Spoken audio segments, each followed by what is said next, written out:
भगवान श्री राम को 14 वर्ष का वनवास हुआ था। इस दौरान उन्होंने कई ऋषि मुनियों से भेंट की और भारत के आदिवासी, वनवासी और सभी तरह के समाज को संगठित करके उन्हें धर्म के मार्ग पर चलाया। उन्होंने अपनी यात्रा अयोध्या से शुरू की थी और भारत के अनेक स्थानों से होते हुए श्रीलंका में उनकी यात्रा समाप्त हुई। इस वीडियो में हम ऐसे स्थानों के बारे में जानेंगे जो आज भी श्री राम की याद दिलाते हैं और रामायण काल की गवाही देते हैं। तो चलिए जानते हैं उन स्थानों के बारे में जो रामायण काल में थे और आज भी हैं। नंबर 1, तमसा नदी। तमसा नदी अयोध्या से 20 किलोमीटर की दूरी पर है। यह वही नदी है जिसे राम ने केवट की मदद से नाव से पार किया था। नंबर 2, श्रृंगवेरपुर तीर्थ। अब इसे सिंगरौर कहा जाता है। यहीं से उन्होंने गंगा को पार किया था और गंगा को पार करने के बाद वे कुरई गांव में रुके थे। नंबर 3, कुरई। कुरई से निकलकर श्री राम, माता सीता और लक्ष्मण के साथ प्रयागराज में पहुंचे थे। प्रयागराज से निकलकर वे चित्रकूट के लिए चल दिए।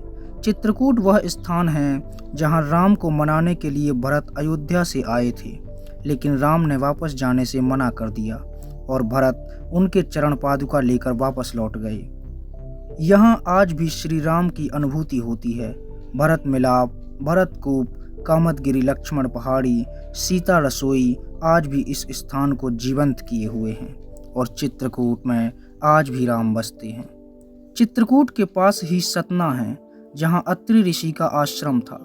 वैसे अत्रि मुनि और उनकी पत्नी अनसुईया चित्रकूट के तपोवन में ही रहते थे, लेकिन श्री राम अत्रि के इस आश्रम में भी रुके थे जिसे राम वन कहा जाता है।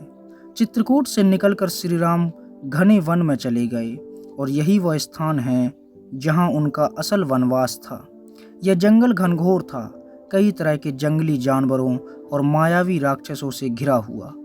इस वन को दंडकारण्य कहा जाता था। मध्य प्रदेश, छत्तीसगढ़ और महाराष्ट्र के कुछ क्षेत्रों को मिलाकर दंडकारण्य बना था। इसी दंडकारण्य का हिस्सा आंध्र प्रदेश का शहर भद्राचलम है। यह शहर गोदावरी नदी के तट पर बसा हुआ है और सीता रामचंद्र मंदिर के लिए प्रसिद्ध है।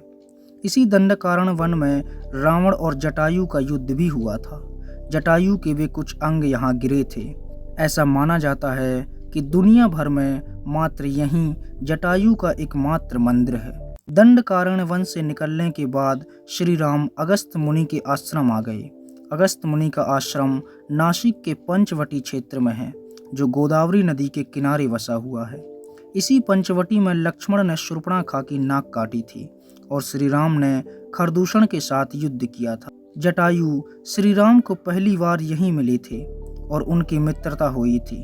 पंचवटी का मनोहर दृश्य आज भी इतना सुंदर लगता है कि राम, लक्ष्मण और सीता की याद दिलाता है और यहाँ उनकी अनुभूति आज भी बसी हुई है।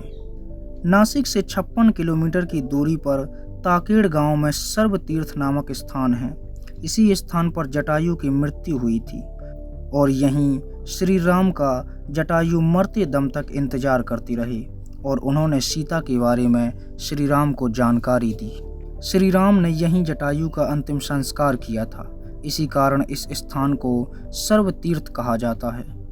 पर्णशाला आंध्र प्रदेश में खम्माम जिले के भद्राचलम में स्थित है। रामालय से ये कुछ ही दूरी पर है। पर्णशाला वह स्थान है जहां सीता माता का हरण करने के लिए रावण ने अपना पुष्पक विमान रोका था। यहीं से उसने माता सीता को पुष्पक विमान में बिठाया। सीता माता ने यहीं से पृथ्वी को छोड़ा था, इसलिए वास्तविक सीता हरण का स्थान इसी को माना जाता है और यहाँ राम सीता का प्राचीन मंदिर है। सर्वतीर्थ और पर्णशाला के बाद श्री राम और लक्ष्मण माता सीता की खोज में तुंगभद्रा और कावेरी नदियों के क्षेत्र में पहुंच गए और इन नदियों को पार करने के बाद उन्हें कबंध मिला, जो एक बहुत बड़ा राक्षस था। लक्ष्मण ने जब उसके हाथ काट दिए तो उसने उन्हें ऋष्यमुख पर्वत के बारे में बताया। जब वे ऋष्यमुख पर्वत ढूंढ रहे थे तो वे पम्या नदी के पास शबरी आश्रम गए, जो आज के समय में केरल में स्थित है। तुंगभद्रा नदी को ही पहले पम्या कहा जाता था। इसी नदी के तट पर हम्पी नगर बसा हुआ है। जिसे रामायण काल में किष्किंधा की राजधानी माना जाता था। इसी नदी के तट पर सबरीमलय मंदिर स्थित है। मलय पर्वत और चंदन वनों को पार करते हुए वे ऋष्यमुख पर्वत पर पहुंचे। यहाँ उन्होंने सुग्रीव से भेंट की और सीता के आभूषण देखे। ऋष्यमुख पर्वत किष्किंधा के पास ही था। ऋष्यमुख पर्वत और किष्किंधा नगर आज के कर्नाटक के हम्पी जिला और वेल्लारी में स्थित हैं और इसी के पास मतंग पर्वत है जो मतंग ऋषि का आश्रम हुआ करता था। बाली के वध के बाद श्री राम सुग्रीव की सेना को लेकर सीता की खोज के लिए निकले। उन्होंने समुद्र किनारे डेरा डाला और रास्ता खोजने लगे। जहां उन्होंने डेरा डाला था उस स्थान को कोड़ी करई कहा जाता है। यहीं विचार विमर्श हुआ कि अब आगे क्या करना चाहिए। यहाँ से सेना ने रामेश्वरम के लिए कूच किया। रामेश्वरम वह स्थान है जहाँ श्री राम ने लंका पर चढ़ाई करने से पहले भोलेनाथ की पूजा की थी और शिवलिंग की स्थापना की। रामेश्वरम एक बहुत ही पवित्र तीर्थ स्थल है जो उस समय की घटना का प्रतीक है। धनुषकोडी वह स्थान है जहाँ से नलनील ने राम सेतु बनाया। इस पुल का आकार धनुष आकार का था और यह एकमात्र धरातल है जिसमें कहीं कहीं भूमि नजर आती है। धनुषकोडी ही भारत और श्रीलंका के बीच एकमात्र स्थलीय सीमा है। श्रीलंका में नुआरा एलिया पहाड़ियाँ जहाँ राम जी की सेना रुकी थी। इन पहाड़ियों के पास रावण फॉल, रावण गुफाएं, अशोक वाटिका आज भी खंडर पड़े हुए हैं और ठीक वैसे ही हैं जैसे रामायण काल में थे। इस तरह श्री राम ने यह यात्रा पूरी की और रावण का अंत किया। वे सभी स्थान आज भी हैं और रामायण काल के साक्षी हैं।